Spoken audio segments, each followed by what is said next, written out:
Proud day for you, mate.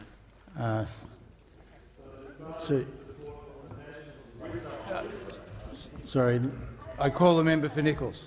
Thank you very much. Well, it's a bit tough. It's a bit tough for members that live in the Murray-Darling Basin and experience the hardship. I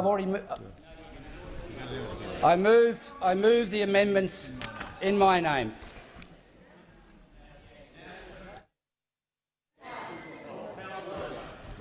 So it is tough.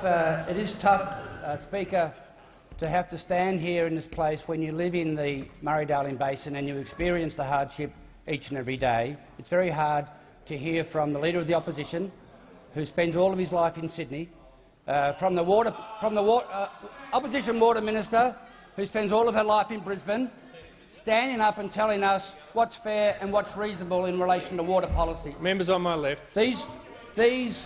These amendments are effectively what the various state governments all agree on, with the exception of the City of Adelaide. So throughout Queensland— Members on my left. So without Queensland, right through New South Wales, right through Victoria, these amendments are very well received.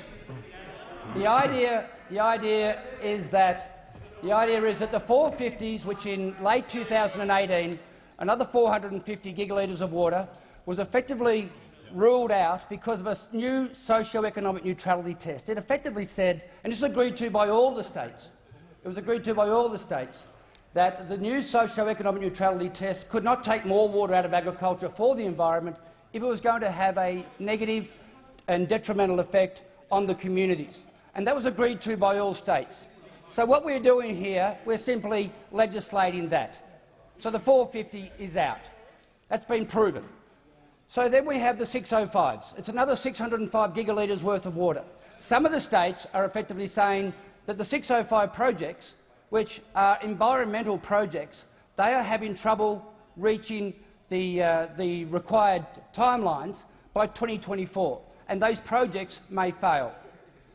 What this does, what these amendments do, it actually gives the states the time and the flexibility to make sure that the 605 gigalitres worth of environmental projects can come to fruition.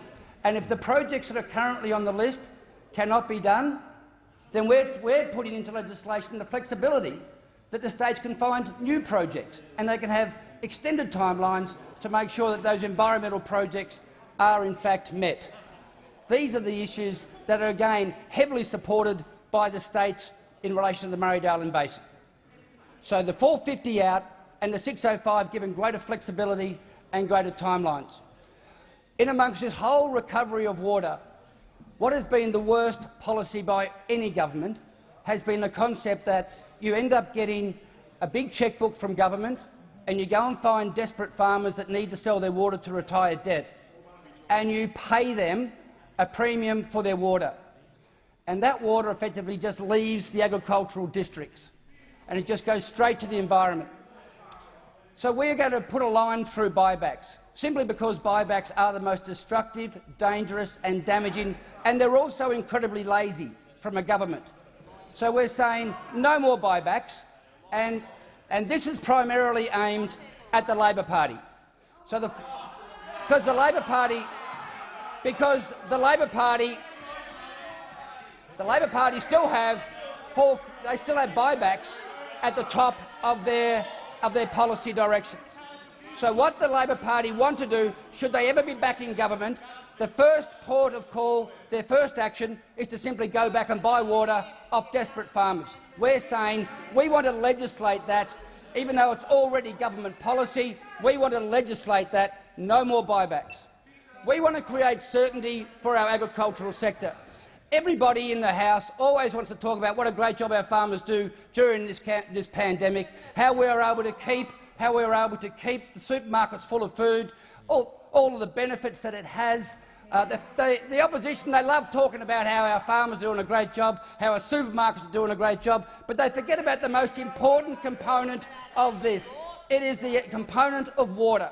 And you just can't have it both ways, and the opposition just love to have it both ways. And unfortunately, there is a finite amount of water that we get to deal with each and every year. Sometimes it's plentiful, like it is at the moment, and sometimes in drought it's very, very scarce. And what this bill is going to do, what these amendments do, it makes a little bit water a little bit less scarce.